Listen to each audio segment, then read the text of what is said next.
So good afternoon and welcome at our third meeting, which belongs to the series devoted to early modern metaphors of knowledge.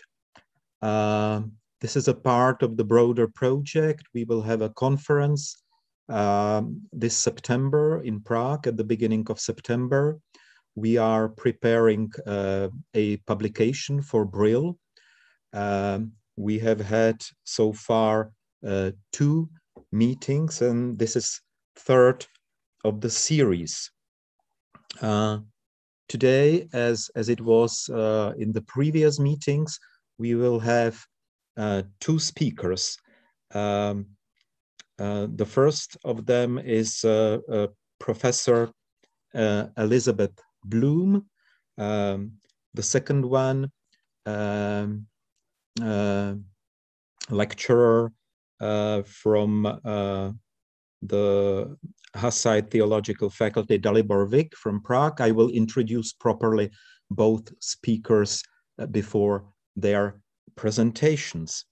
We will have two different papers, but I believe there are topics which connect these 2 papers. The first, presented by Elisabeth, is devoted to a lesser known figure of a Italian humanist, Teofilo Folengo, and his work Caos del Triperuno,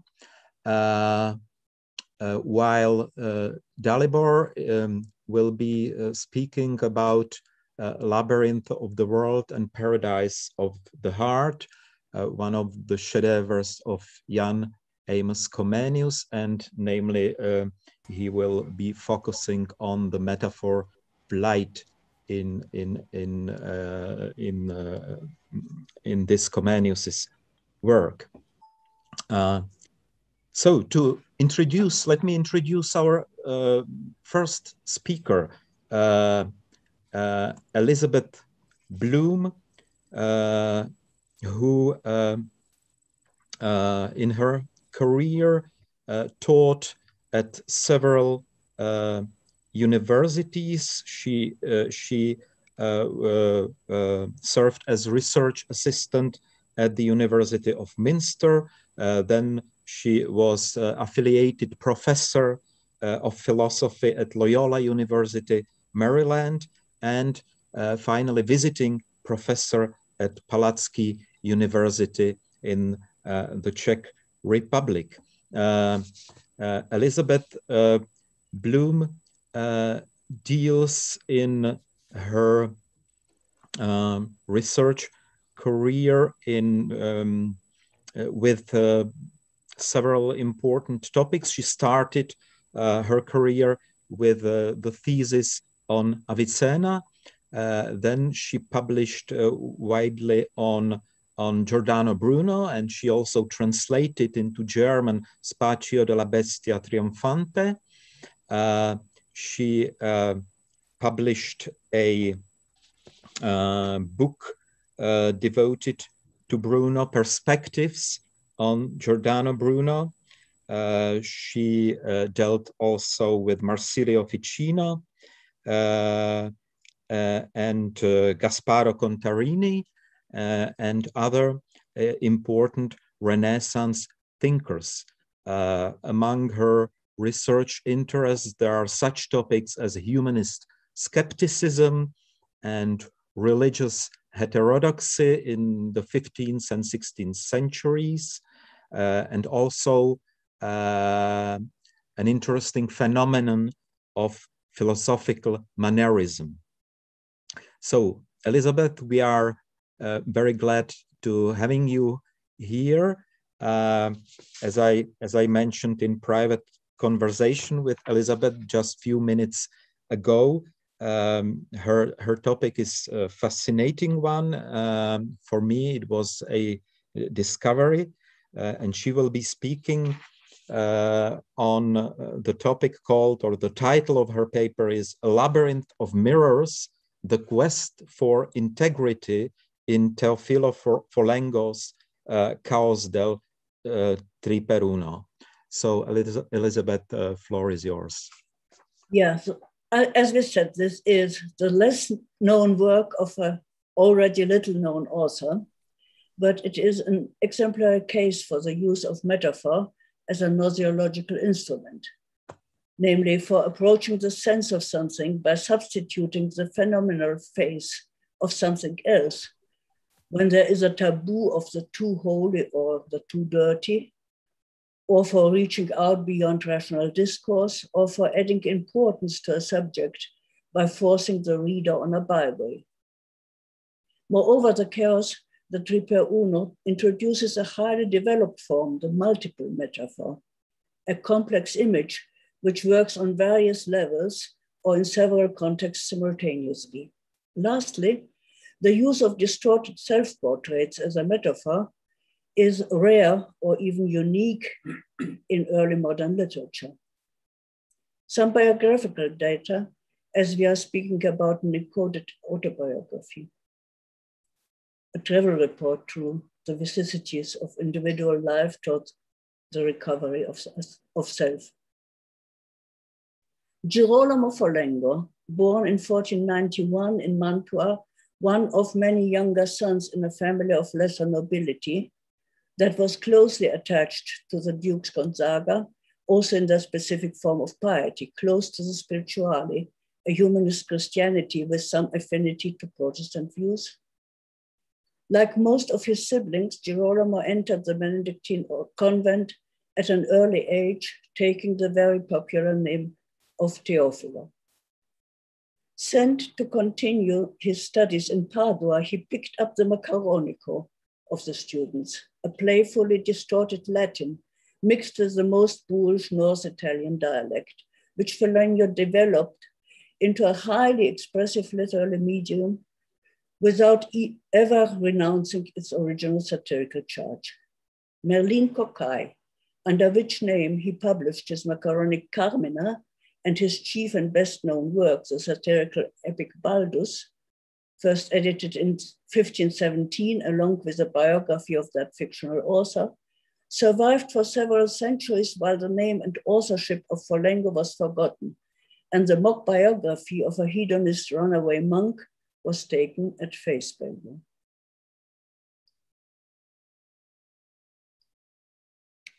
Only in the 1930s, Giuseppe Bilanovic convinced scholars of the true identity of the greatest Macaronic poet. Despite the bawdiness of his literary production, and unlike many of his fellow literati, Teofilo Folengo was not a recalcitrant monk. Nonetheless, he left the convent in 1524, and in 1527 he was sentenced in absence and expelled.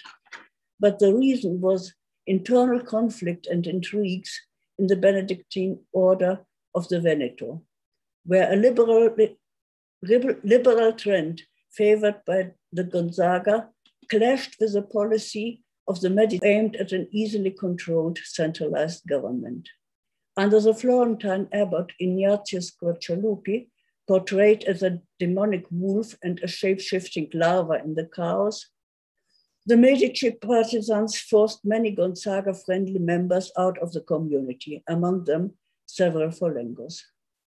The suspicion of heterodoxy against them was not totally unjustified, but in the period of Reformation up to the Council of Trento, when the various orthodoxies still were in the making, the religious climate was at maximum tension thought before breaking. With sincere efforts of moral revival poisoned by opportunistic consideration, political intrigues, and personal rivalries. A layman against his will at age 33, Folengo went to Venice, where he lived mainly under the protection and in the household of the captain of the Venetian Republic, Camillo Orsini. Inside few months, December 1526 to spring 1527, his two major Italian works appeared. First, his highly polemical poem Orlandino, an invective against the machinations of his political opponents, wrapped in the childhood story of the paladin Roland. which was printed under the pen name Limerno Pitocco. Limerno is an anagram revealing his identity with Merlino. Pitocco means beggar.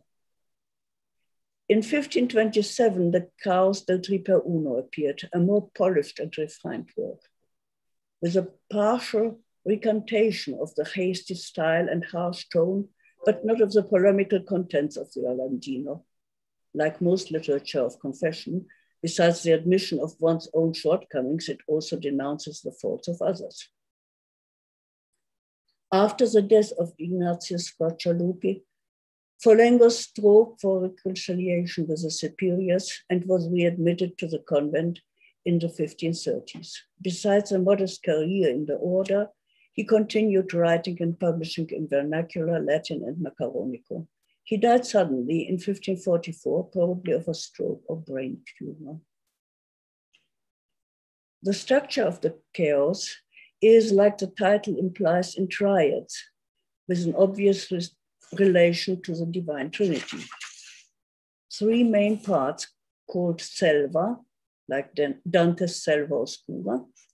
Silva is Latin for wood, but also for an anthology of texts. The Chaos is a medley of verses in various meters of prose and dialogues. Its central part is called Labyrinth.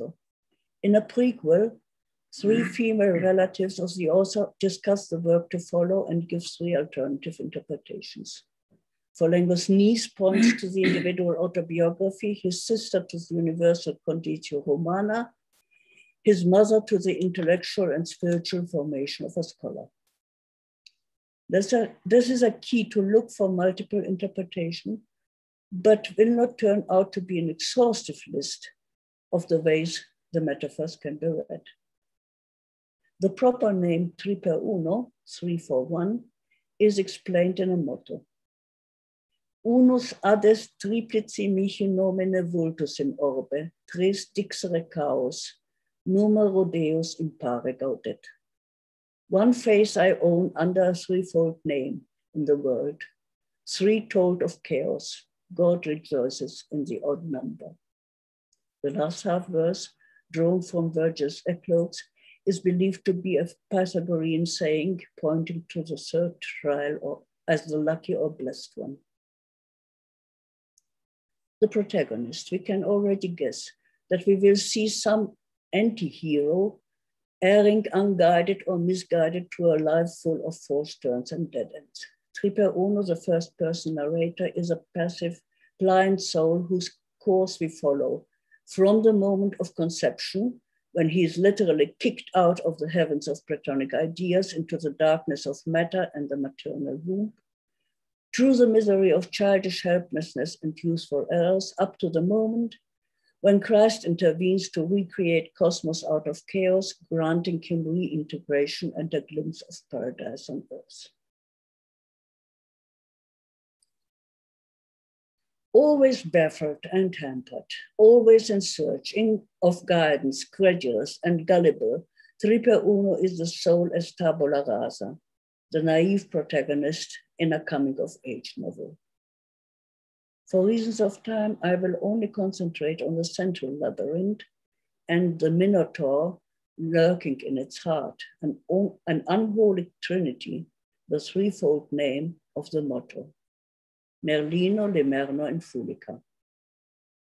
Three masks, partial distorted aspects, caricatures, temptations, and alternative lives of the self. In contrast to Triperuno, and in spite of being partial identities, they appear as active, complex, well-rounded, and developed, one could say inveterate personalities, hardened in their ways and attitudes. Antagonistic as rivals in their influence on Triperuno, they still are in mutual dialogue, though each speaks his own language and comes fully equipped with his own native environment.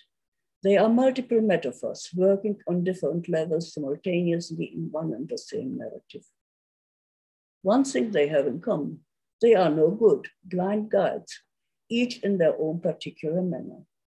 As potentials, though not in their extreme development, they need to be balanced out against each other and dialectically integrated into one complete human being, Triperuno, if he is to achieve wholeness. Driven out of the community of shepherds by the wolf, Triperuno has lost his way in the woods. Scared by shape-shifting monsters and by a thunderstorm, he is glad to encounter a human being in a more hospitable landscape.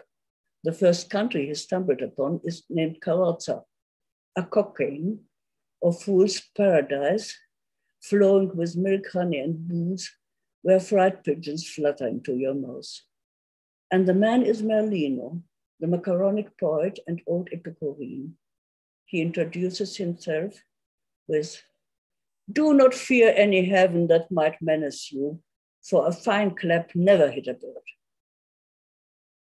Triperuno may enter Carrozza, feed on its fat and get drunk at its fountains if he leaves behind his faith in God and his hope in an immortal soul.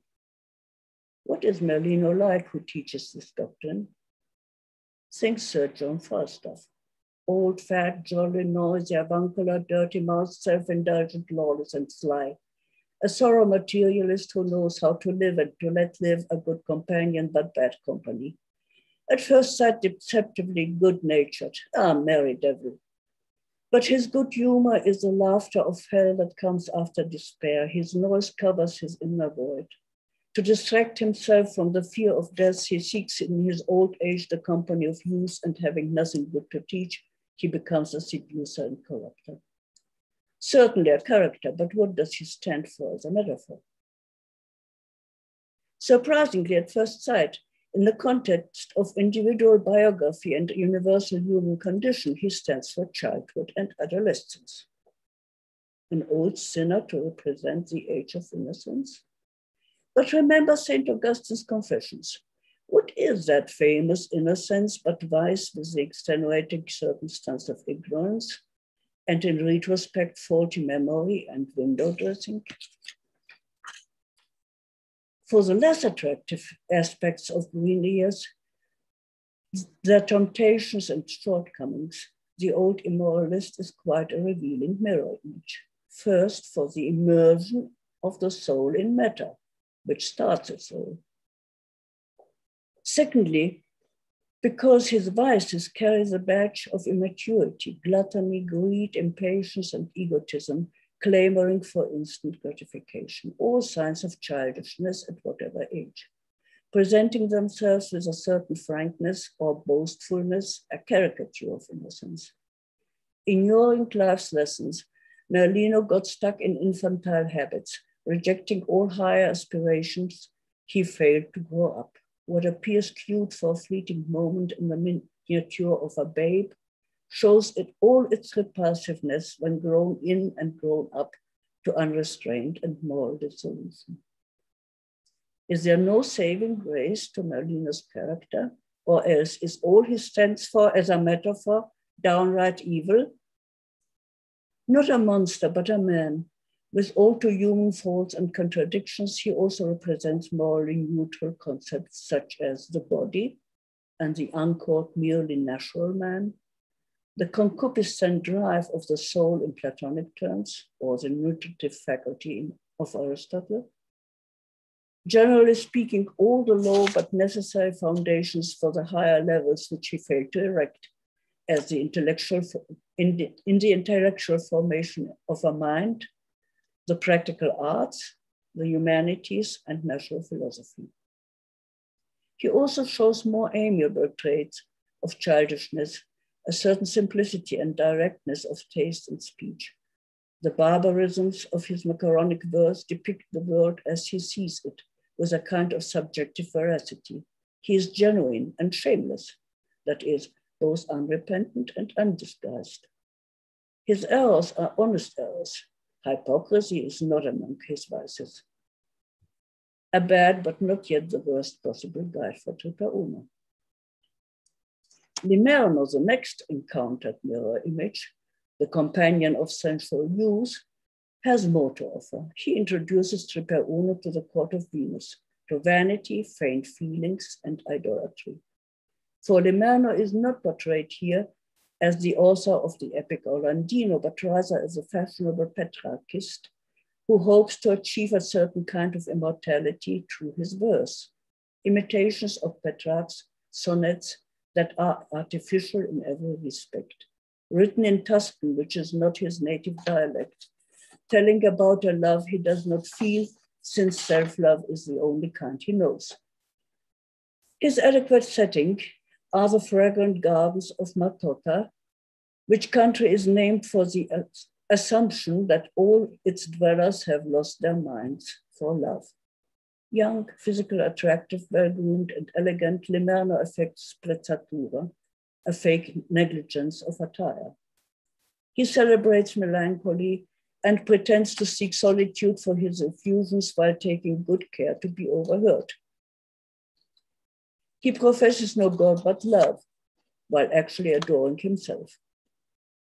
We may safely assume that most poems given to him in the Caos were actually composed in courtly games and entertainments by Folengo, showing off his virtuosity, although in principle he opposed the fashionable cult of Petrarch and the tyranny of the Florentine dialect. What Limerno stands for as a metaphor is not difficult to see. All the dangers, temptations, and vices of rash, unguarded youth, such as self-seeking sexual desire, fake love, vanity, narcissism. The moral vices of lust, sloth, and hypocrisy, generally speaking, falsehood and lies of every brand.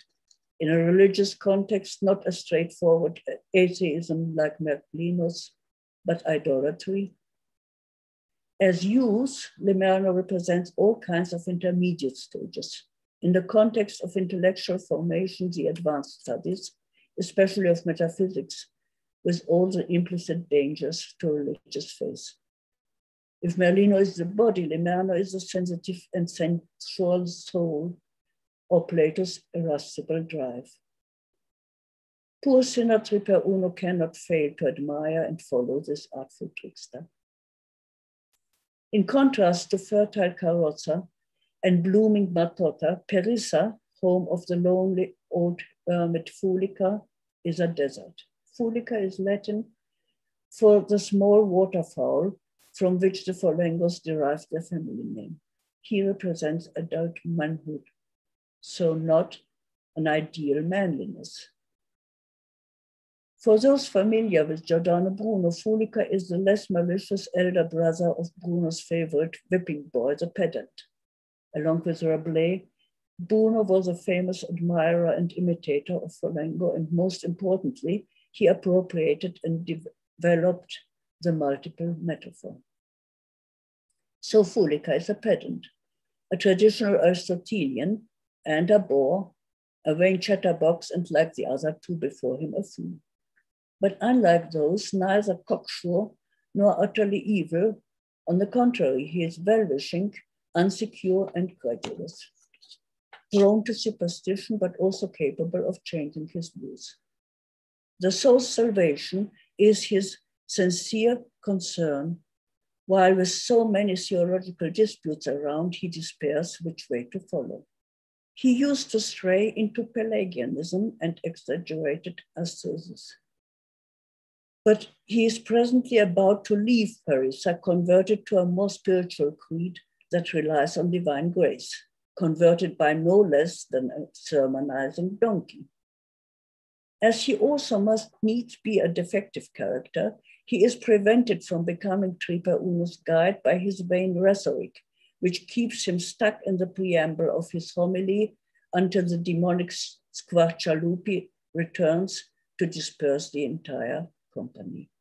If not a bad influence, Fulica is certainly a failed good one. Fulica represents both faith and reason. On the one hand, discourse, the rational soul, Plato's charioteer, and also the study of scholastic theology. On the other, spirituality, the religious drive, but also superstition. And above all, the difficulty or impossibility to reconcile faith and reason. All three alternative characters or possibilities must lead to an impasse since it takes the direct intervention of the Savior Christ to grant wholeness to the human being, while the shape-shifting temporal world continues its flow, always changing and demanding a new interpretation.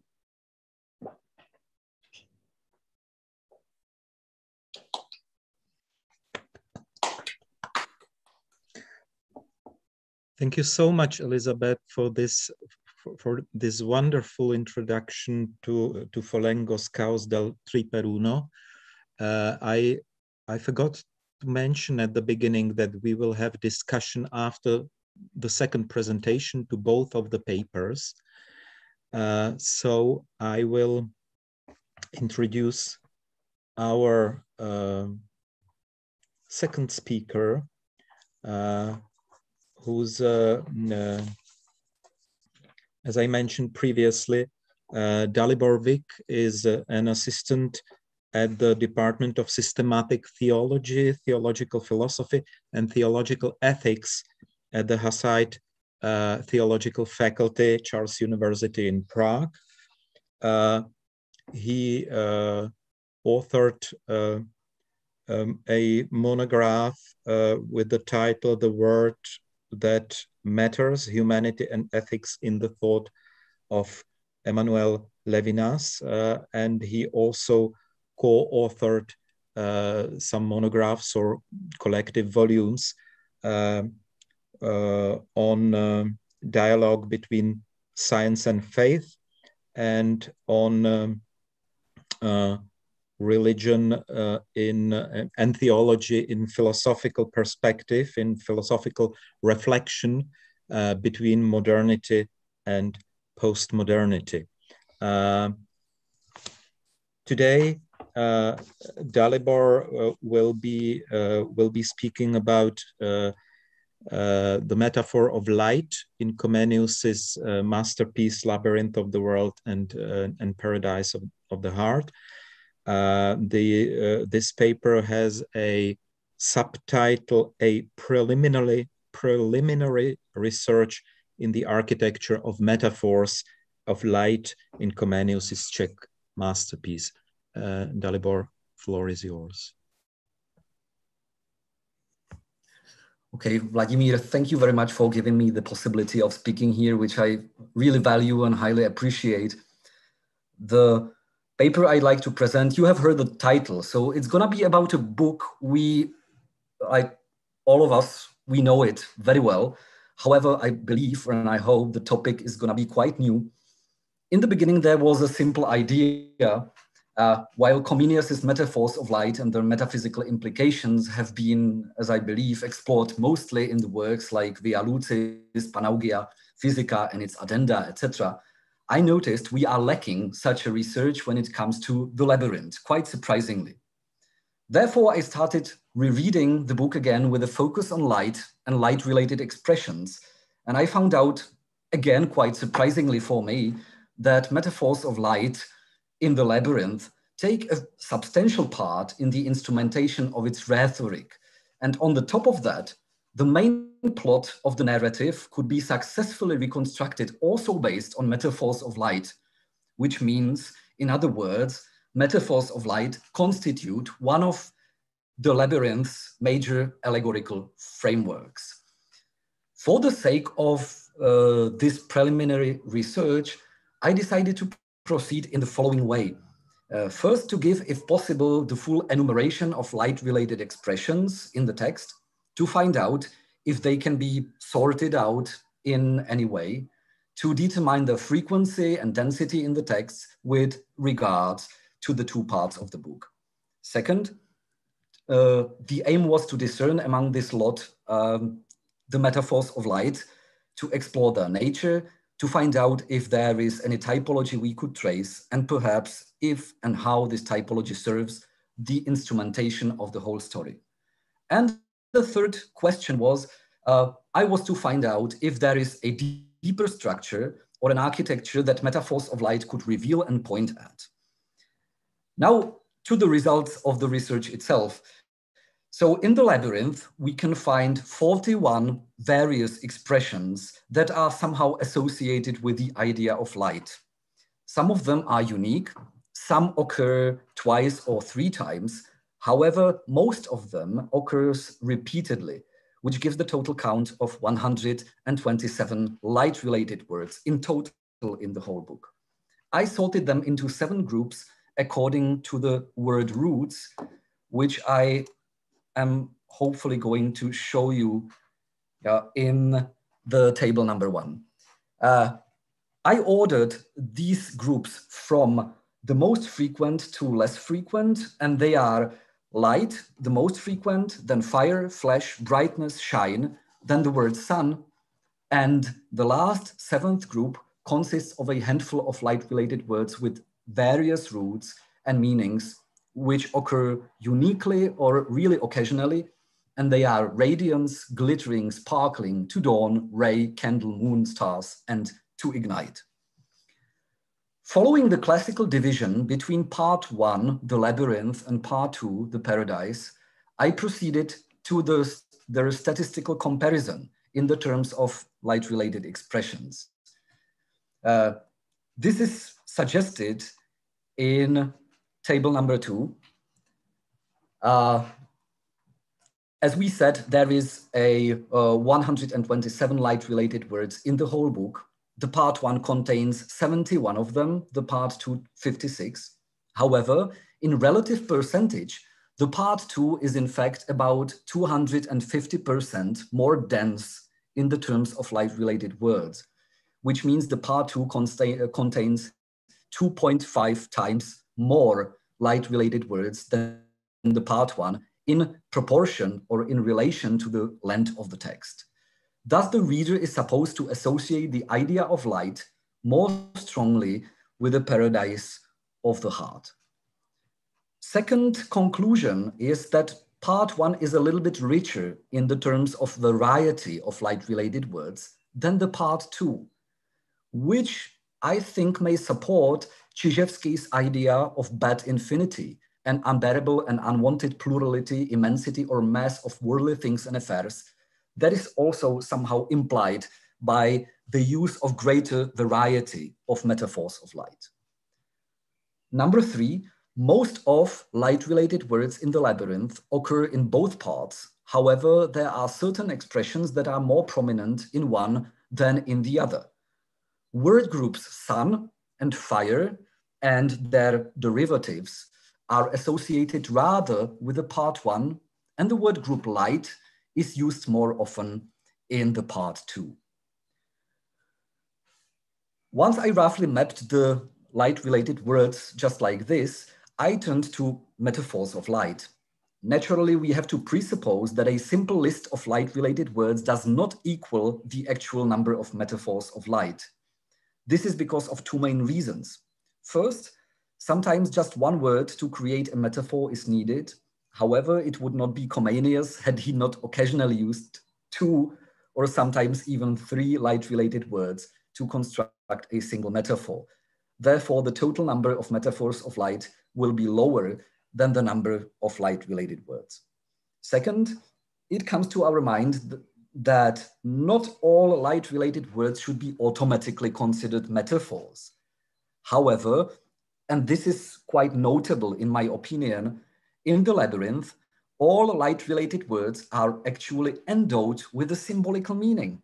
It is either the case the words are metaphors themselves in a narrow sense of the word, or they, in a broader sense, participate in a metaphorical framework of the story as a whole, which we would perhaps call an allegory. I mean, light-related words are always and everywhere used as metaphors or references pointing towards the allegorical framework of the whole narrative.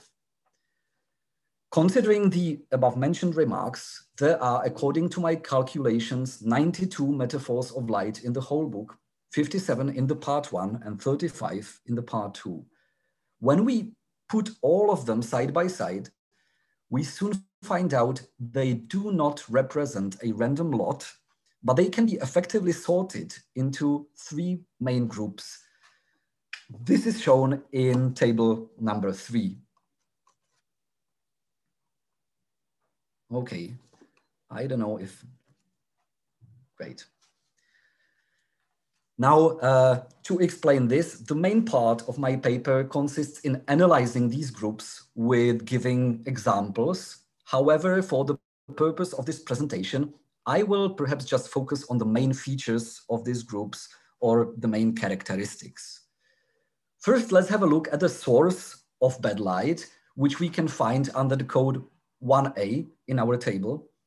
This group of metaphors is notable because they refer directly to the source of light, which also means the very nature of that light that shines upon the world and all human things and affairs in it. There are 3 typical representatives of this group in the book.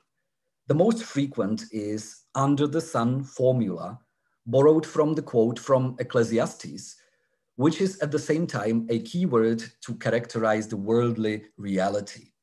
Under the sun stands for the word itself, all things that are or exist in the sunlight, and it means simply everything known to us as human beings. Moreover, it has a universal nature. Sunlight spreads everywhere. It is all-encompassing. Nothing can stay aside of it. Nobody can escape it. But the sun is also tricky. It shines for a part of the day and then disappears for the rest, leaving us in darkness. Though never explicitly mentioned in the Labyrinth, this implicit aspect of the metaphor of the sun plays a crucial role in its imagery as used by Comenius. Another representative of this group is associated with the city, which means the human realm itself. It is said to be nice and shiny, and there is light over the city, but the city also has its walls, ditches, borders, or limits surrounding it, and there is a dark abyss and pure darkness behind them. We all remember this passage, don't we? Before we are introduced to the city and the city light, Comenius hurries to explain that once we speak about the light of the world, we always have to have in mind it is in fact a dualist notion of light, because it is inevitably associated with darkness as its necessary counterpart. With people who come to the city through the dark eastern gate, we are entering the world of illusion, vanity, and vexation, where light can turn any time into its very opposite. In such a world, light and darkness, joy and sorrow, life and death are just 2 sides of the same coin. Let's move on to the effects of this bad light of the world, which we can find under the code 1b in our table. As the key signature designates the melody, mood, or atmosphere of a whole musical piece, the sunlight over the city world shines upon all things of the world, giving them a specific look. Now, the main spotlight lightens the stage so that the objects that are placed on it appear as shiny, glamorous, attractive, and tempting, but the reader is already given the anticipation of the backstage, which is dark, sorrowful, and miserable. And this strange feeling creates the specific double optics in which the reader is capable of seeing things, occupations, and all human affairs of the world as completely meaningless, purposeless, absurd, more than that, even painful, dangerous, deadly, or totally spirit-crushing. Comenius makes sure to deliver this message to the reader in the very beginning when he says, "The mercy of God be praised that has opened my eyes also, so that I have learned to recognize the manifold vanities of this world and its miserable deceit that is hidden under its outer splendor." The word outer splendor represents a perfect archetype of this group of metaphors. It stands for the ceaseless effort of the world itself to constantly hide its true face by various masks, veils, illusions, deceits, or even pure lies. The source of bad light sheds its light on human affairs, and it reflects from the surface, enabling us to see only their outer side, Therefore, we can be easily cheated. To further develop this idea of deceitful, bad light, Comenius does not hesitate to engage dozens of metaphors. When we put these cases side by side, we can find out they can be classified based on the effects they cast on humans. Or may we dare to say, we can express or try to express their existential importance or impact they have on humanity. They gradually proceed from these which bring just deceit to those which mirror more severe problems like toil, violence, and even death and total disillusionment. The purpose of such classification is twofold. Firstly, it enables us to lay out and demonstrate the immense variety of metaphors to support the common thesis on a rich and colorful language of the Labyrinth. But secondly, and perhaps more importantly, it highlights the fact the metaphors are not just randomly scattered in the text, but on the contrary, it enables us to claim they are strategically and purposefully employed by the author to show the whole scale of the misery of the world. In fact, each type of these negative metaphors plays its irreplaceable role in the story, letting the pilgrim always descend one step lower on an imaginary downward spiral to the very bottom. This is making him to lose his illusions one by one until nothing remains. I sort of believe that this scale of negativity expressed in and by the means of metaphors of light are somehow highly inventive and original literary element of Comenius. I will just go through the scale and very, very briefly characterize each of the types. The particular examples for each type can be found in the paper you have been sent. The type 1 metaphors of light stand for a mask, veil, or illusion to hide the reality, to make it look even better than it is, or in a completely different or even opposite manner. Deceitful light makes us think nice of things and affairs that are actually not worth it, judge things according to their appearance, just like a lovely package or wrapping that hides a poor contents. This is typically expressed in the description of the Castle of Fortune and also multiple times in connection with the Palace of Wisdom. The message of this type of metaphors is quite clear. Everything that glitters is not gold. And also it makes us think of proverbial Potemkin villages. The type 2 metaphors of light express vanity of human science and knowledge. All human efforts in the fields of learning, including philosophy, alchemy, and natural sciences. Comenius employs here literally all creative power of his genius, so that each of these metaphors in this second type has a slightly different tone to depict sensitively a distinct color or shade of uselessness or meaninglessness. Negative plurality of competing opinions and the unwillingness of men of learning to cooperate, then men of learning making things not clearer but even more obscure, men of learning making bad infinity the object of a seemingly serious philosophical research, human knowledge and art as something volatile and totally unstable. All these are portrayed by the means of metaphors of light. The type 3 metaphors of light serve to portray false idolatry, mockery, and blasphemy. I decided to include them all under one type because, in my opinion, they all somehow deal with what we could call a perverted relation to religious realm. Here, the misconduct consists in mimicking religious attitudes, but in a wrong way, worshipping darkness or sun as deities, or attempts at human control of light-darkness duality. All of this is at stake in this type of metaphors. The type 4 metaphors of light become synonyms of toil and torment. A small but distinct type of metaphors uses fire as a symbol of a lifetime pain, which is accented in the depictions of occupations dealing with fire in the estate of tradesmen. It is typical for Comenius' style in the Labyrinth.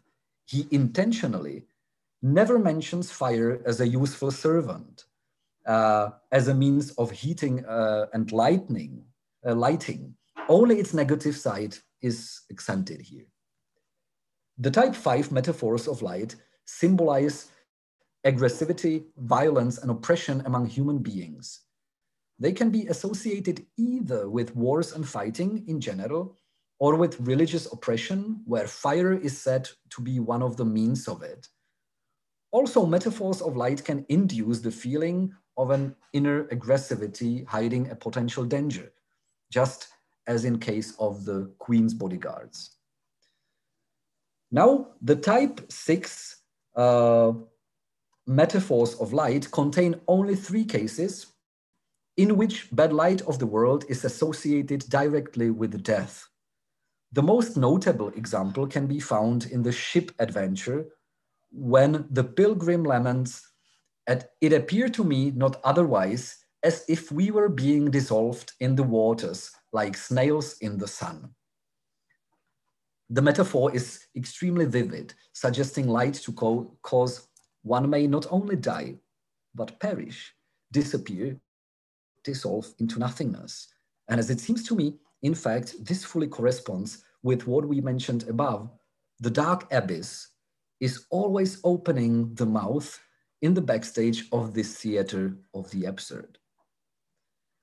Now, the last type, type 7 metaphors of light, is to symbolize total disillusionment. While the previous type of metaphors was associated with death, there is still symbolically one more step to be descended, the moment when all hopes are crushed and nothing else remains. This idea, which in fact, in its existential urgency, surpasses the physical death itself, this is embodied by Comenius in the episode with the King Solomon, his seemingly glorious arrival and miserable fall, followed by the visions of the Judgment Day. Now, Solomon is portrayed in light to outshine even the palace of wisdom, so that the reader is given a feeling of hope that something new and unexpected is happening and coming to put an end to the glittering misery of the outer splendor of the world. We are to believe the true light entered the scene with Solomon and his glorious companions, and the worse is then the fall when Solomon is led astray and gets grinded with the very same outer splendor of the world, and the reader understands Solomon's light was not the true light, but just another in the myriads of deceitful reflections of the bad worldly light. All of this is expressed by the pilgrim explicitly. "I see now that matters will not become better in the world. All my hopes are ended." We should also note well that after Solomon's episode, there is no mention of light until the beginning of the part 2. After the light of Solomon is revealed as false and fades away, only darkness remains to fully reveal the light-darkness duality of the world. When it comes to the second group of metaphors associated with the paradise of the heart, we have to note first and foremost, they refer to non-dualist notion of light. This light does not contain any darkness, any unexpected bitter surprises. It does not conceal its other side. It is, if we can put it this way, a rose without thorns, or a pure light without contradictions, which has an unlimited power to create, heal, repair, or restore and bring about human transformation. Good light induces a new perspective or attitude, causing the light of the world to lose its power and urgency on both ends. Outer splendor of the world loses its appeal, and therefore, at the same time, darkness loses its power to threaten.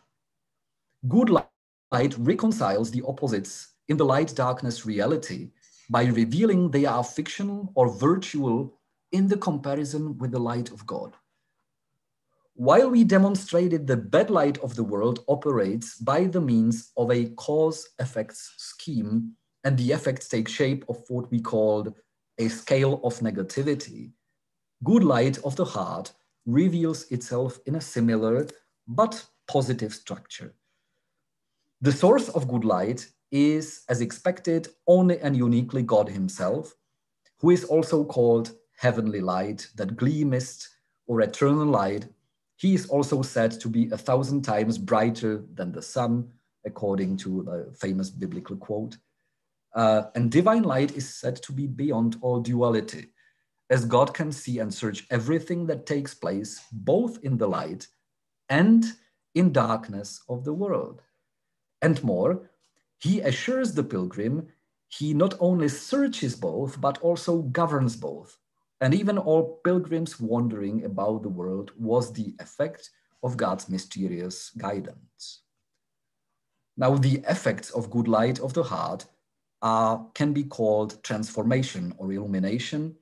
Humans obtain something Comenius describes as the inner light and explains it is twofold, the light of reason and the light of faith. Finally, it is quite notable, there is also a third group in our table. While the first two groups of metaphors of light represent a juxtaposition that refers to the very title of the book and fortifies its main plot. However, this is far from being just a kind of a naive dualism. The pilgrim, finally, does not flee from the world to a heavenly realm. Life is not said to be elsewhere.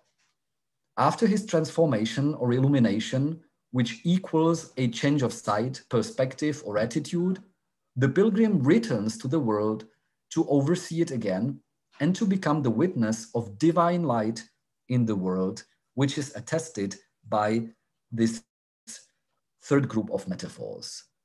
The metaphors of good light in the world create a new positive scale, which serves as a counterpart to the scale of negativity we just described.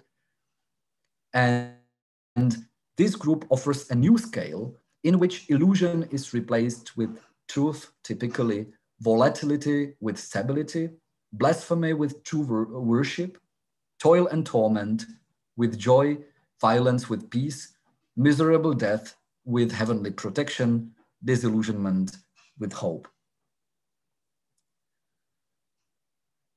Now to conclude very, very briefly. This preliminary research in metaphors of light in the Labyrinth show it is an issue that reveal a distinct, rich, and very complex architecture. If it is to become an object of a further inquiry in future, I suggest to address the following questions. First, what is the very nature of this architecture? Is it a metaphysical or existential structure? What is the proper place of the Labyrinth on the map of the authors who operated within the framework of Metaphysica Lucis? What chapter in the history of philosophical ideas does it represent? How does it relate to other Comenius' writings? Could it help us to shed more light on the relation between Comenius' moral consolation and pedagogical emendation periods?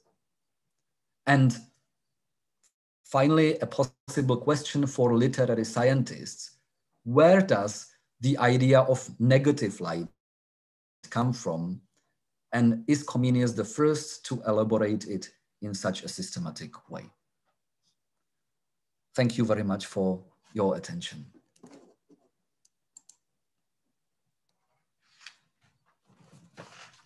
Thank you so much, Dalibor, for your very thorough description, which used a statistical approach to Comenius's use of metaphors in the Labyrinth. And this statistical approach, of course, helped sorting various types of metaphors and helped creating typology of those metaphors.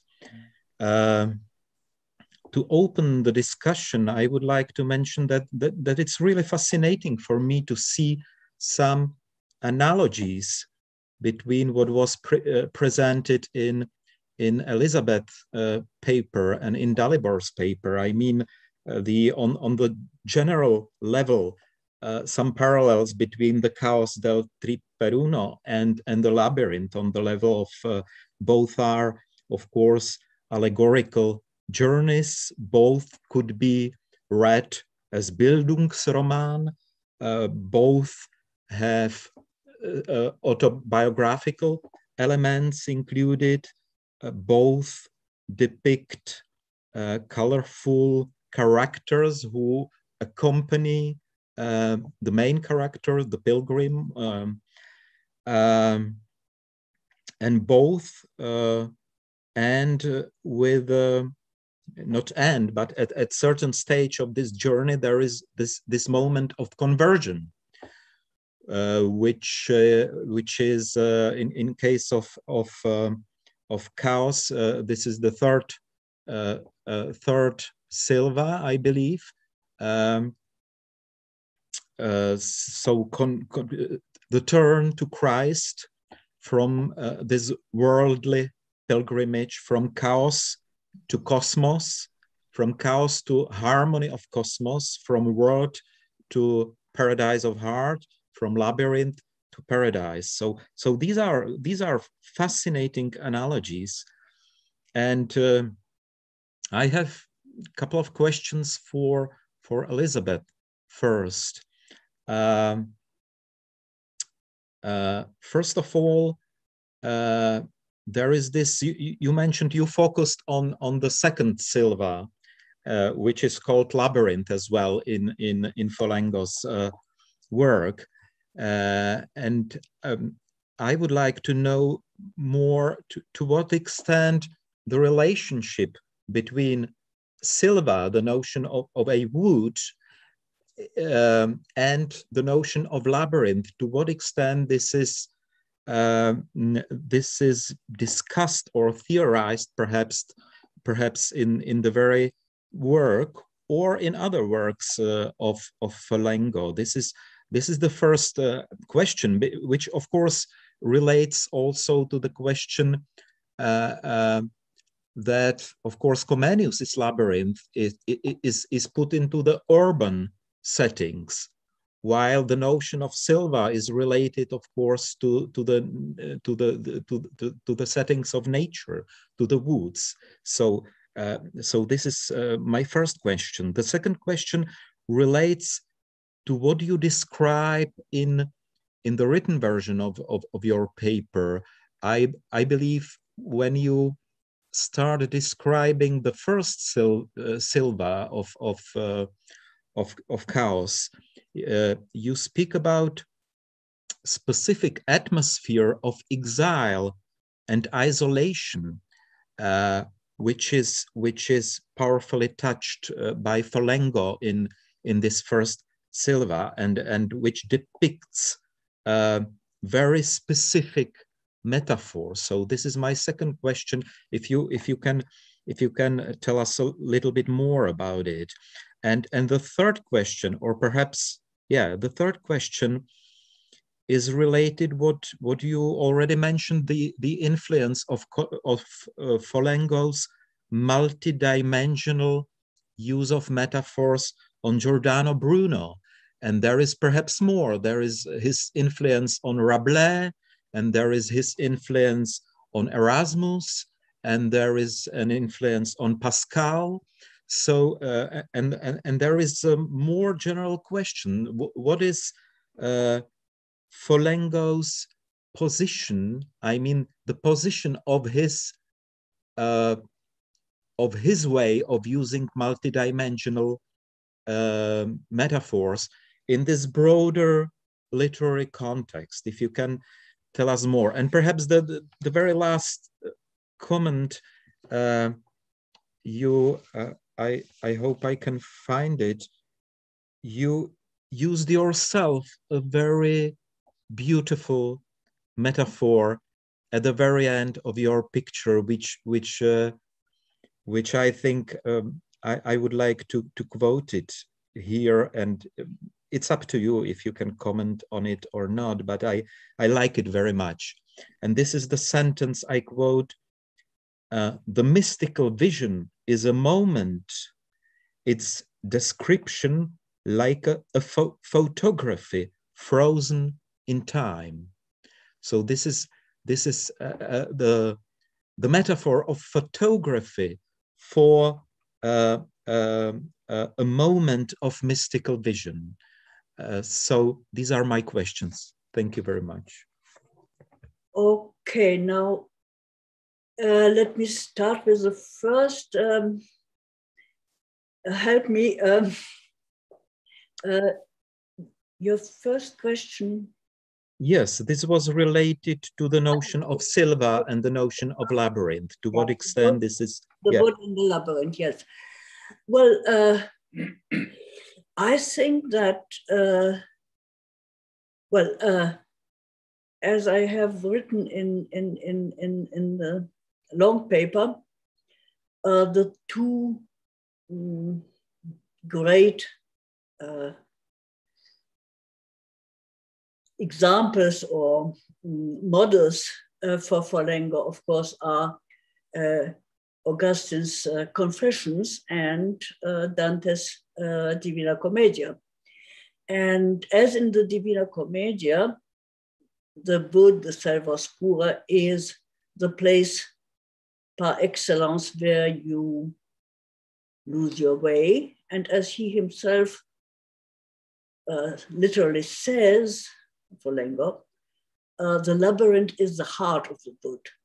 So the labyrinth is the center of the wood. In the wood, you simply lose your way. The labyrinth is itself something malign that has many dead ends, and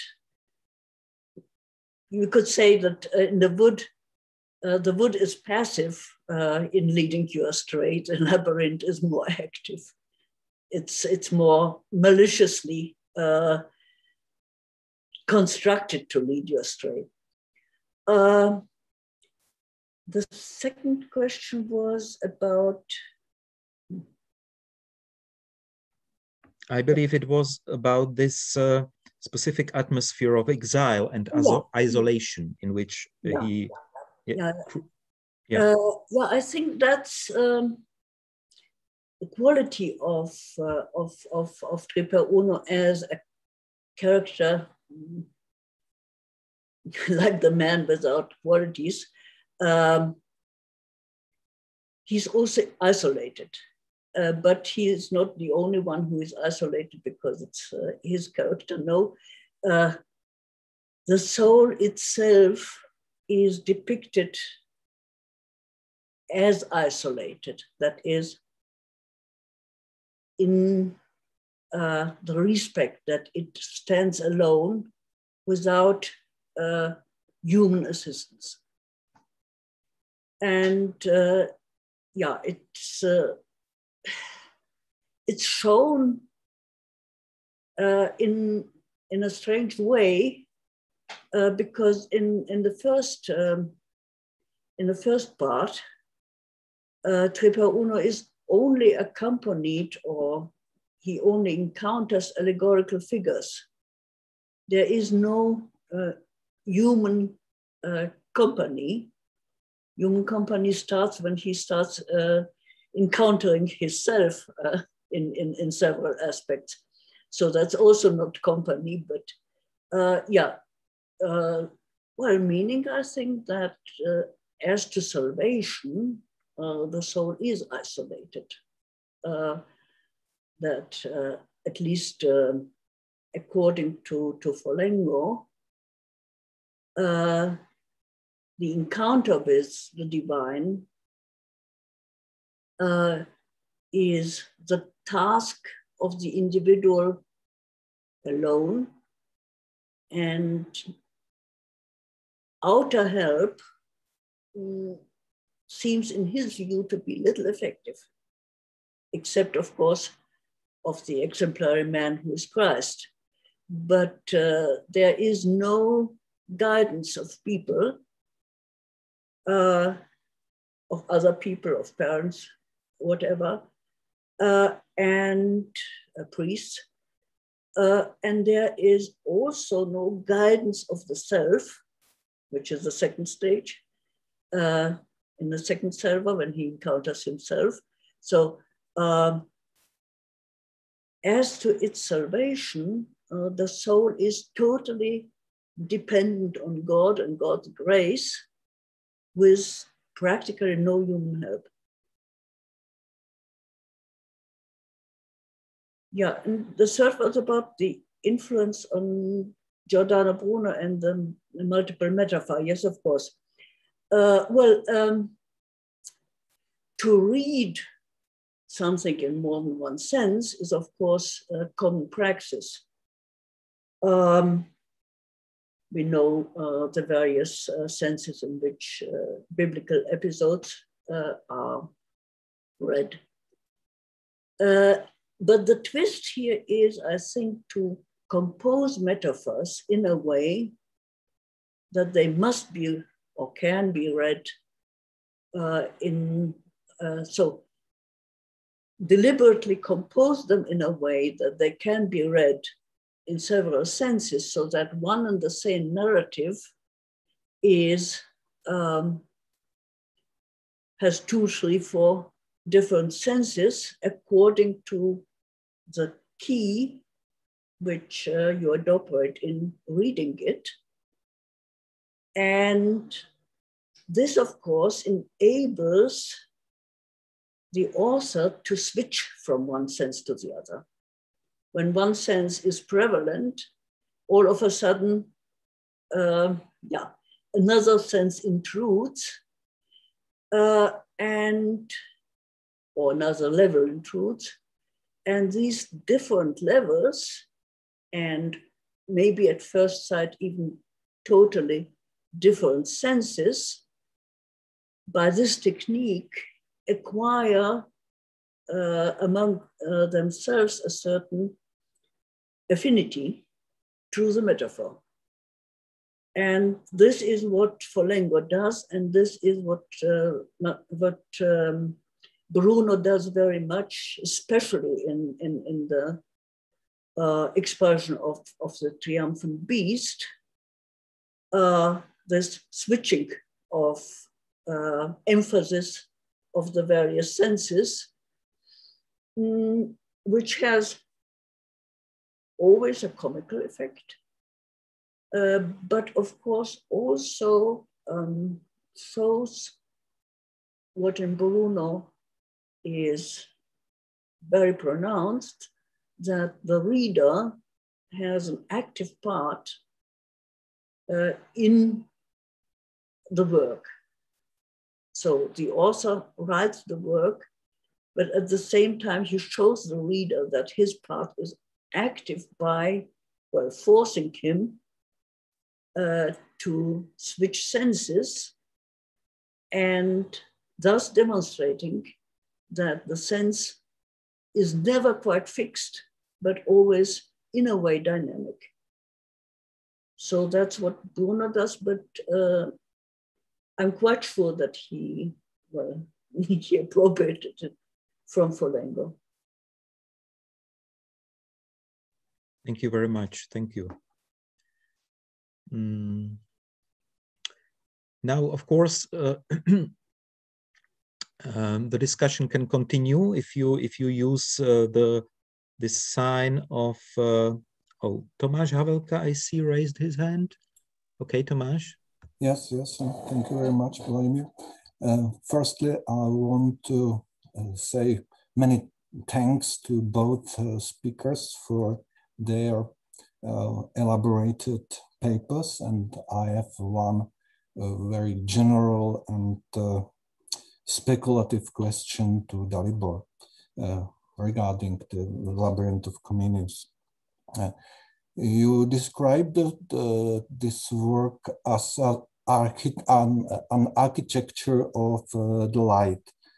And my very simple question is to ask you for your opinion if this architecture, as you suggest in your paper, is Comenius' intentional process, let's say mental process, how to describe both chaos and harmony, or if this structure is based on a very common metaphor of knowing and stupidity, stupidity of darkness, darkness of stupidity, and light of the knowledge, and so on, very typical and common metaphor of all times.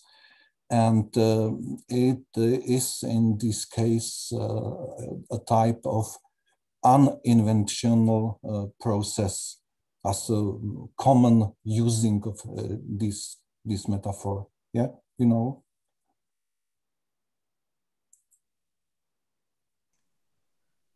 Yeah, I hope, thank you, Tomáš, for the question. And I hope we can, like, based on this preliminary research, like somehow try to answer it or dare to answer it.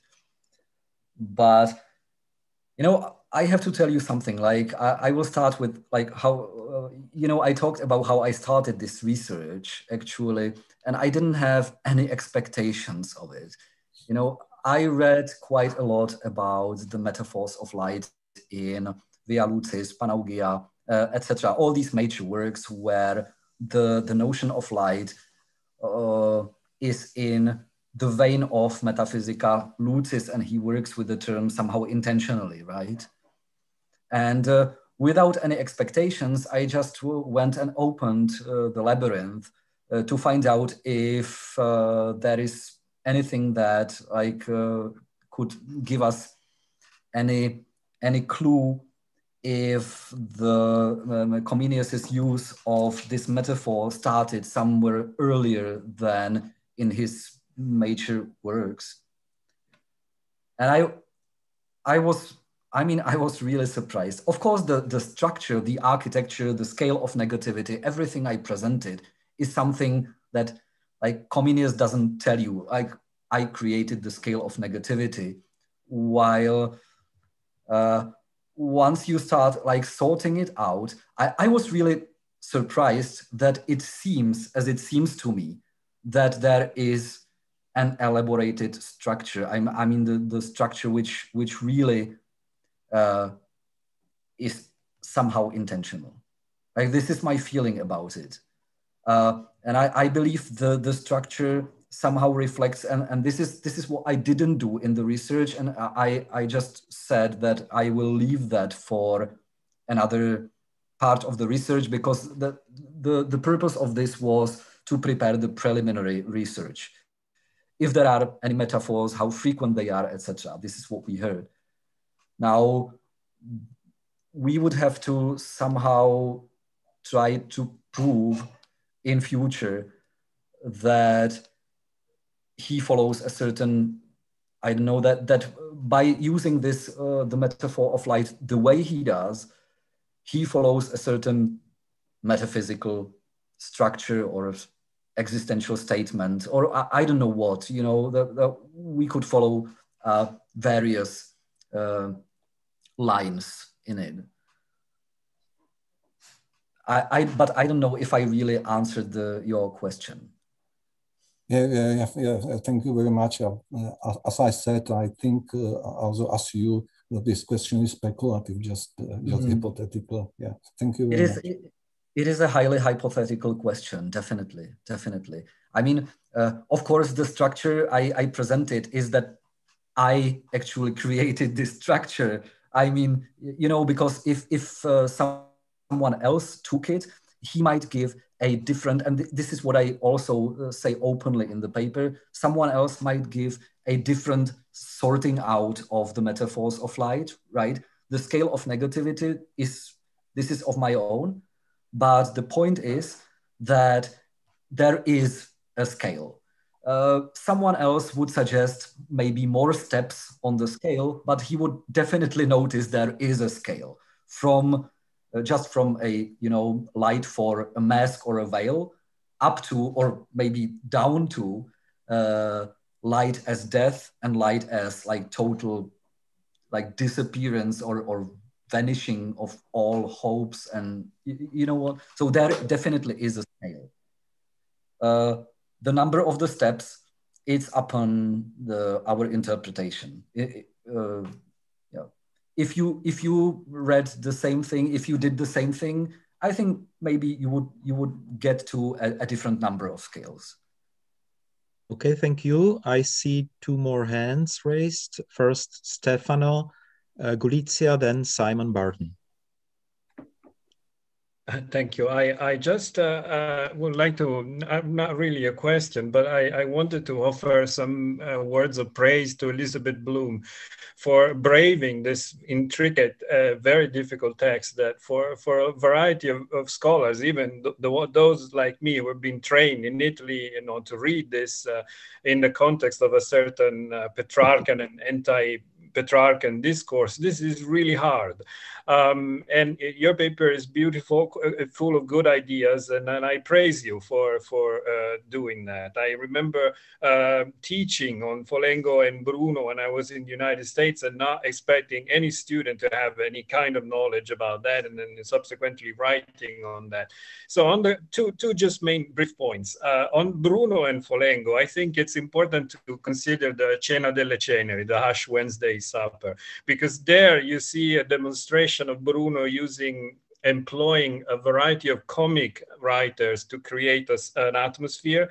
And I think it would be a good idea to demonstrate in your paper at some level, at some point, that Folengo is more than just that, in essence, Bruno's engagement with Folengo is not the same as using another comic writer from the same period, let's say an heterodox Florentine burlesque, poet, but really that he engages specifically with that kind of fictionalization of the scholarly persona, the metaphorical layers, and so on and so forth, which you, as I said, you express quite beautifully in your paper. So the Cena delle Ceneri, I think, should have a space in the paper. And then the other suggestion is really about the momus. Have you thought about that? This is, of course, Leon Battista Alberti's masterpiece, the momus, which is about the outcast god, and it contains so many elements that later on would become picaresque, right? And kind of this figure of the outcast god. And I think in the Benedictine environments of Folengo, this was a text that would reasonably have been available. And I think perhaps that there is a lot of connection at some points between the Caos of the Triperuno and Momus as a figure of the figure also of someone who practices parrhesia, the freedom of speech and many other aspects that are more scatological and of other kinds. So what about the momus? Anyway, thank you. Well, par excellence, the work that can be compared, the work of Bruno that can be compared with Folengo is, of course, Eroici Furori, especially with the Caos del Triperuno.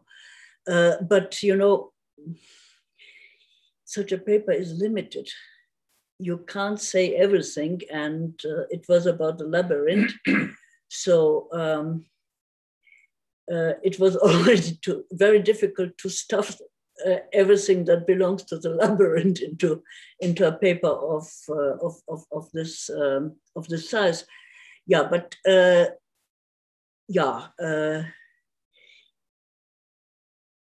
as an influence, I think that in many respects, Folengo is still to be discovered. Many things have been done inside the last, say, 20 years or from his birthday, but still, I think the philosophical dimension is almost almost all to, there is a start. There is a start also for the philosophical, the anti-Aristotelian dimensions, but the most of the work is still to be done.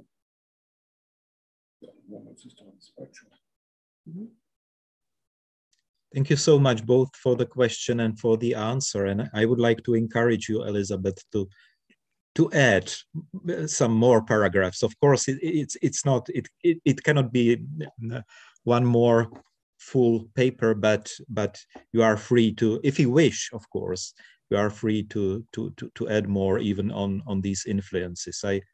I was myself fascinated by this note mentioning the influence on Pascal as well. Now Simon Barton and then Tomáš Havelka. Thank you. I really enjoyed both papers. I was fascinated by Folengo and Dante, but I might reserve my question for Dalibor on the architecture of light. Yeah, I found what you said, Dalibor, really fascinating. The architecture of light and the purposeful construction, and also what you said about the dualism and the false light compared with the true light, because I think Patočka has talked about the false coincidence, the false glasses and the true glasses, and then there's the kind of false center of the world and the true center. So the comparison with false light and true light is really interesting. I had one question about what you said about the true light as a reconciling of opposites, which I, again, in light of Patočka, I found that really fascinating. I wondered if you could say more about where that kind of reconciling of opposites comes from. And then one suggestion about the false light, partly following on from what I said in my paper last time, the kind of moralizing tradition of light in the late Middle Ages, which Comenius was definitely exposed to, did have this contrast of the light of the world, which could absolutely distract you from the true light. And the couplet was the fire and the sun. The fire could distract you from the sun, like in Plato's cave. And I'm just wondering if that could be one source for Comenius, that kind of moralizing tradition. But thank you so much. Okay, thank you for the question. I think they address much more things than we can than I can address in my answer. Of course, which comes from the nature of these questions itself. However, I will start from the last one, which was this is what comes to your mind when you start reading such an allegory that and it has been, I think the comparisons between the Labyrinth and the Plato's Cave has been made quite extensively by many authors. Patočka, definitely one of them, in one of his last articles on Labyrinth. I mean, the open soul, and this marvelous masterpiece, this one, the last one, or last but one article he wrote. So there he gives the comparison between the Labyrinth and the cave, and but he does not actually touch, if I remember well, he doesn't touch the comparison when it comes to the themes of the sun and the fire, because in my opinion, this is because I naturally also started thinking about it, but it makes it a little bit more complicated, because Comenius uses light, and this in my opinion is what makes it a little bit tricky to compare with Plato, because he uses the sun as a thoroughly negative metaphor for the source of bad light of the world. And I also thought that it would be quite useful or interesting to find out where this comes from. Actually, or if the question is if the quote from Ecclesiastes, that has been discussed, if it's the only source for this positing of the sun on the other side of that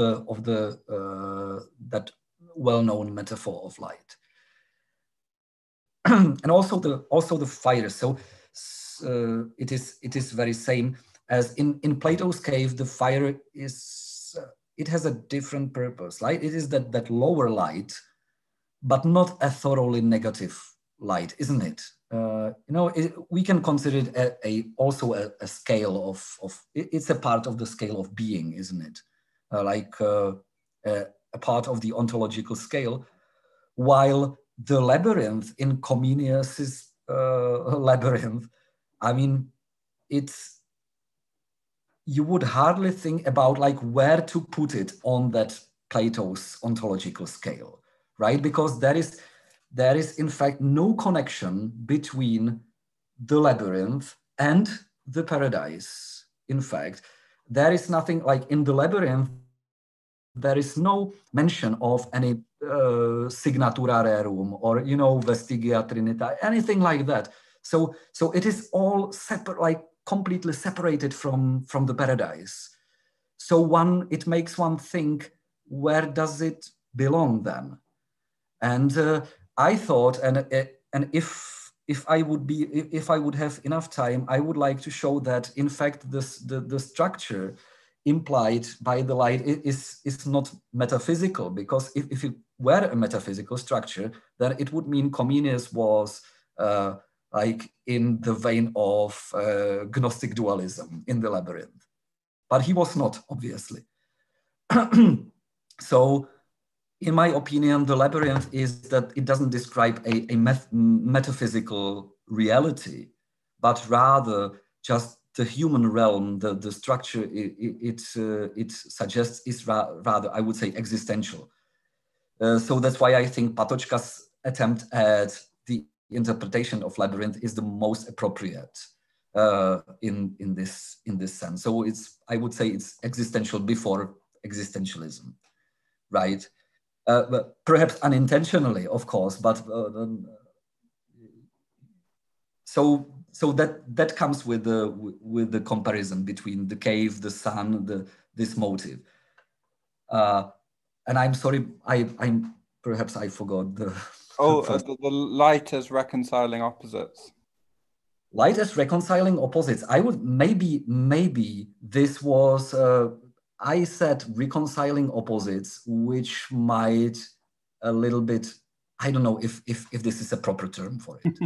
I feel terribly sorry. Maybe this was a shortcut when I was writing this paper for oral presentation, and maybe I wouldn't use this word if I was to write it again, right? I don't know if it's reconciliation. Definitely, it is like that. The opposites they do not reconcile by the true light. They disappear. They disappear. They are not reconciled by any means. No, that was the wrong word, definitely. And I apologize for it. I would say they just disappear. They may not like fully disappear, but they lose their existential urgency, right? They lose both the bad light of the world, the outer splendor, it loses its appeal, and both then the darkness, if like as its counterpart, it loses its power to threaten. You know, so I'd rather say their light somehow disappears. Their light ceases to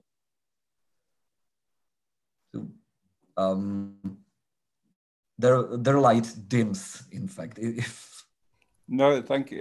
It's really fascinating. Maybe I talk more over email or something, but thank you so much. I'd be delighted, definitely. Thank you. And the next question by Tomáš Havelka. Just a short remark or question to Elisabeth. In your paper, you mentioned influence by St. Augustine to Folengo work.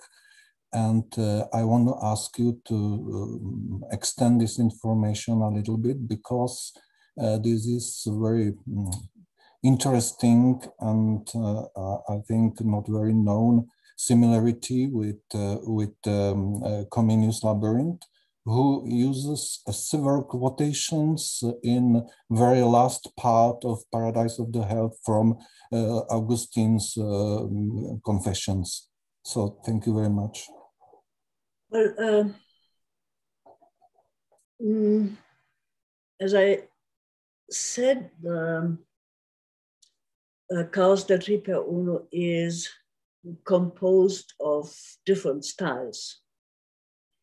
And now in my oral version, I didn't mention one component, and this is the author himself annotated his text.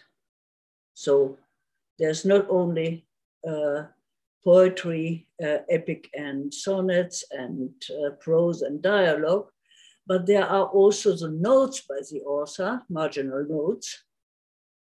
And indeed, Augustine figures quite often. And then, of course, the entire theology of the Caos is Augustinian.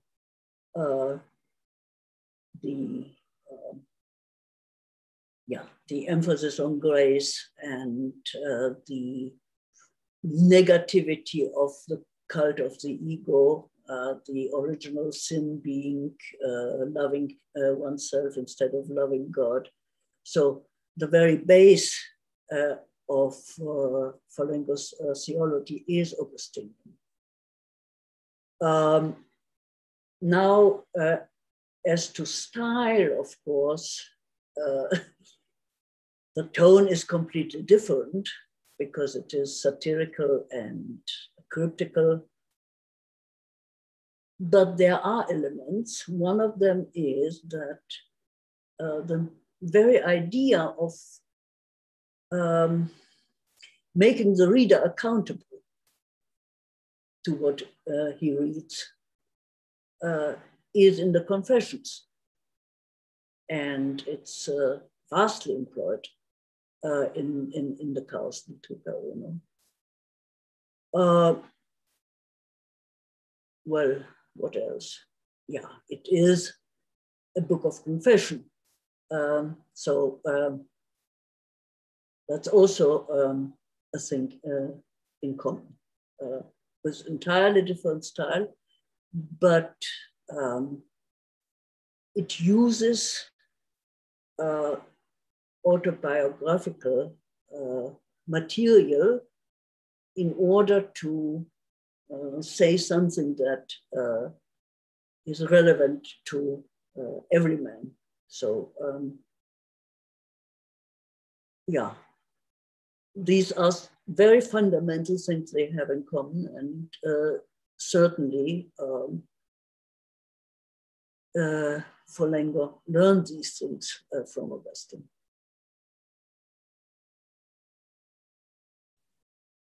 Thank you. I see one more hand. I'm not sure whether this is applause or no. It's probably another question by Lenka Řezníková.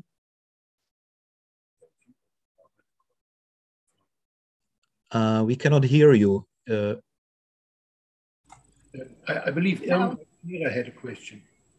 Yes, may I? I have a question related to what we just discussed about the semantics of Caos and Labyrinth and Silva. I originally intended it for Mrs. Blum, but it turns out that it can be used for both speakers because of the many analogies. So we really often consider Caos, Labyrinth, and so on as similar metaphors for something that is confusing and lacking order and so on. But as Mrs. Blum also mentioned, Folengo's Caos is actually quite clearly structured. And the same goes for Comenius. His Labyrinth is also well organized in the terms of space. It has structure of a traditional labyrinth with one center point, square, one castle, where each street is reserved for one profession. So it's not the space what is confusing, but rather social practice.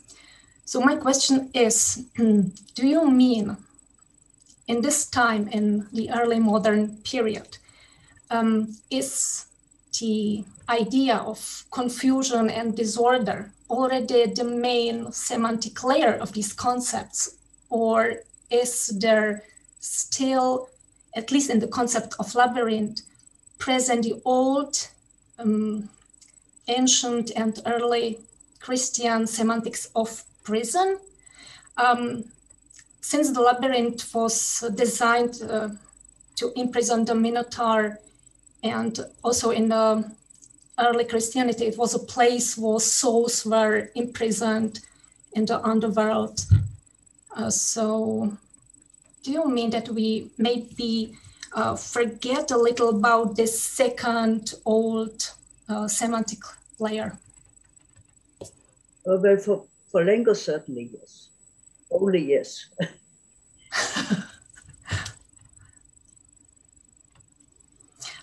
I asked because both motive, the journey from the underworld and also the imprisoned, the prison are meant, I mean, as in his poem Baldo.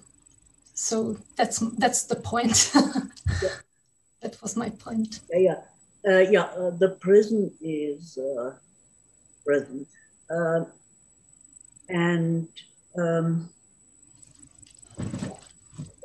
There is, I think we can see this very clearly, also the shift of the concept of nature. Nature is hostile up to the moment of delivery by Christ, and then nature becomes friendly. So this again reinforces what you said about the prison. So he's born into a prison, without doubt.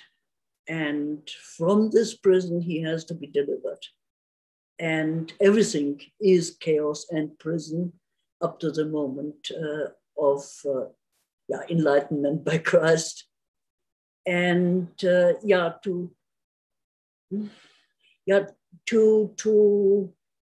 spoil the game a little bit, the Labyrinth and the Caos, of course, goes on.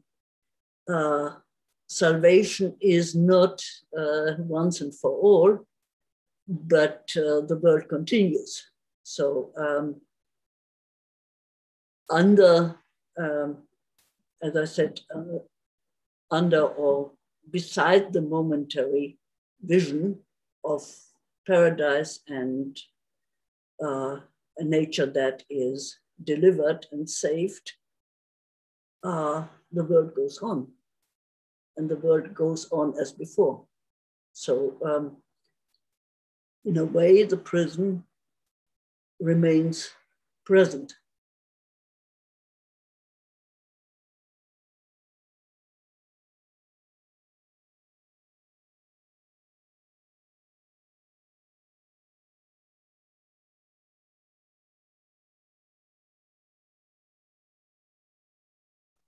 Microphone, Vladimir, microphone. I do apologize. I just wanted to follow this question, this what Elisabeth Blum has just explained. So in his case, in his work, the nature is primarily what is hostile, and the three characters, three alter egos of Folengo, are they representatives of not only of different characters and different problematic characters, but also of the human society as a whole? Because in Comenius's case, in Labyrinth of the World, nature is missing. There is no nature. This is just the city, the world, the human society, which is the labyrinth. So do I understand well that the human society in Folengo's case is represented just by the three alter egos of? At least mostly. Yeah, well, there are other important characters, of course. There is Bercialupi in all his diverse appearances. who is the enemy. There are friends. But let us say they play a marginal role, and maybe the most important is also the most critical, which is his lady love that has this strange appearance in the Caos, that is herself transformed into an animal and continues the relationship with the author when she is an animal, and then is taken away from him and then dies. But still, I think that the most important and the most clear, at least, of the encounters are those three encounters, and as they all come with a special environment, with a special world around them, I think that they are really to represent three different ways of living in society or of human interaction. While nature is prevalently present, nature in the sense of everything in nature that is not human, is prevalently present in the first and last parts with opposite values, once as chaos and once as cosmos, once as the hostile force that isolates a human being and treats him worse than any animal because he's so utterly helpless, and once as friendly nature that is all directed towards the well-being of a human person. So,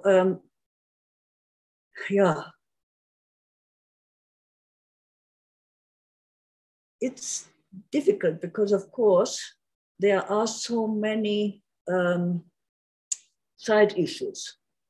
There is the criticism of courtly life that plays a big role, and somehow it almost interrupts the flow of narrative when these aspects come up. But but if we take the big lines, I think you are right that the main interhuman encounters are, say, the developed possibilities of a life that are presented in the alter egos. Thank you. Dalibor, would you like to react to Lenka's question and remarks? Just very briefly, and also to what you said. I know I was thinking about it now shortly, and I'm not sure that the first thing that comes to my mind, I'm not really sure if the labyrinth stands for the chaos in the biblical sense. It seems to me the labyrinth in because I still consider the scripture the main source of inspiration for Comenius when it comes to the labyrinth. A forgotten source, a little bit surprisingly, as many sources have been discussed, but I still have a feeling that it is most of its themes and motives are scriptural, in fact. And as it seems to me, I don't know if the labyrinth can be considered the chaos in the biblical sense of the word.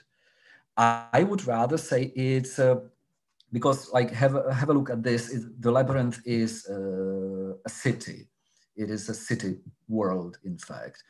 And in my opinion, like what most of the interpreters, you will find the information that the city stands for the world as pars pro toto. You know what, as a classical rhetorical figure. Now, I don't have this feeling. I think the city for the world does not stand like arbitrarily as a pars pro toto. I think that there is the city purposefully, because city, if you have a look at the Old Testament accounts of the city represents a perverted reality. Having a look at the Tower of Babel, having a look at Sodom and Gomorrah, and having a look at so who was the first person to build a city? It was Cain.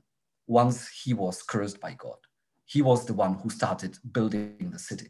So the city represents, in the Old Testament, a very distinct anthropological type, I would say. It has a very distinct urban philosophy. And the philosophy is that building a city is trying to be in opposition to the creation, to cosmos. So building a city is a mimicking the creation, but on a human level, so necessarily in a perverted way.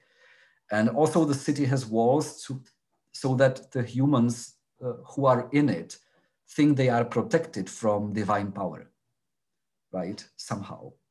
That's the So my feeling about why Comenius decided to use the city as a key motive of the labyrinth, in fact, the main metaphor for the labyrinth is the city, is biblical anthropology. So, and if you have a look at it, it's a different topic, different motive than chaos. Like chaos in the Old Testament, it is that it was there, like it is only God has the power over chaos and cosmos, right? Only he can do what, like create cosmos out of chaos. And at the same time, if he decides, he can somehow call the cosmos back, as in the, I don't know, flood narrative, or multiple times to bring about chaos once more, right? But building a city is definitely, it's a purely human activity. And it means like mimicking creation so that we think, or they think, they can be independent of divine creation somehow. So I believe these motives, that there are two different sources of this in biblical metaphysics or thought. Thank you. And one more question, Petr Pavlas. To what Dalibor said, if in the scripture a city is an allegory or an image of perverted reality and an opposition of creation, of divine creation, what about Jerusalem? I mean, heavenly Jerusalem in the revelation of John and at other places. I thought that you would mention it, right? So yes, Bible is it's a wonderful scripture, isn't it? It's a wonderful type of writing, because like every information can be denied with a counter information, right? It has this perfect like anti-ideological structure, doesn't it? But yeah, we know what we're talking about. Like the New Jerusalem it's I think the picture of New Jerusalem, the image, this idea, we can understand it only based on the Old Testament anthropology of the city. As a, you know, that there it is being used as a city of God, like city that has been healed. It was created by God himself and prepared for humans, right? So it doesn't actually deny the first metaphor I talked about. It supports it and it draws on this Old Testament account, actually, doesn't it? Mm-hmm.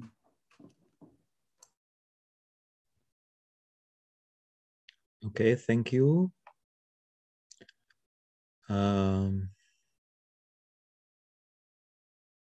see no other raised hands. Perhaps Vladimir, Richard? I believe Irmgard had a question in the chat. Okay, please go ahead. I cannot. Irmgard, are you still here?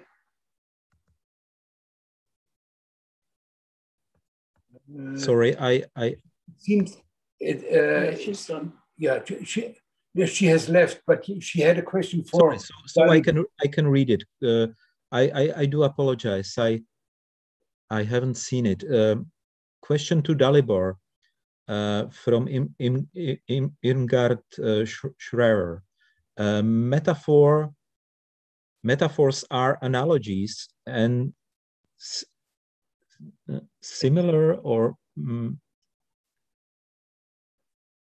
similes intended to bring together two or more disparate domains, linking them to provide new insights. Isaac Newton made use of metaphor to formulate a new theory of light in his optics, to reasons from wave function to light waves. Your elaboration of the different meanings of light reminded me of metaphor being used in hypothetical reasoning in science as well, just an idea.